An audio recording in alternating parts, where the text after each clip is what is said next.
Hi, Dallas. Governor Jesse Ventura here, or in the old days of wrestling, Jesse the Body Ventura. And you got a question for me, do Jesse Ventura's America, do the tapes on MSNBC exist anymore? Dallas, that's a great question, and I really do wish I had an answer for you. I don't know if they exist anymore. I'm sure that somewhere in the archives of MSNBC, maybe there's copies of them somewhere. Maybe somebody out there taped the shows. You never know about that. I personally did not.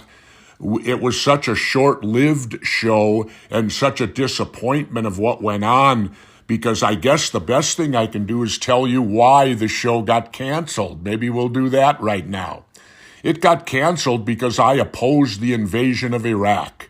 And at that time, MSNBC was owned by Microsoft, and NBC was owned by General Electric, which is a huge war contractor. And apparently they didn't want anyone on the air speaking out against the invasion of Iraq. Well, I spoke out against it. That's why I was so short-lived on MSNBC. And likewise, Phil Donahue opposed the war. And if you go back to that era of time, you'll find out that Phil was pulled from the air. There was nobody allowed on television who opposed the invasion of Iraq.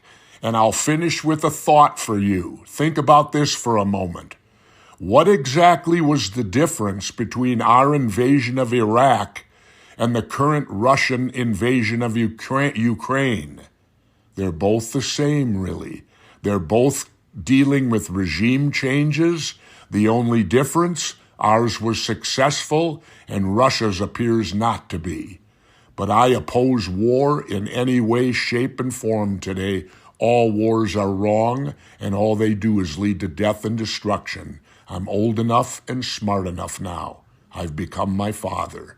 Thanks, Dallas.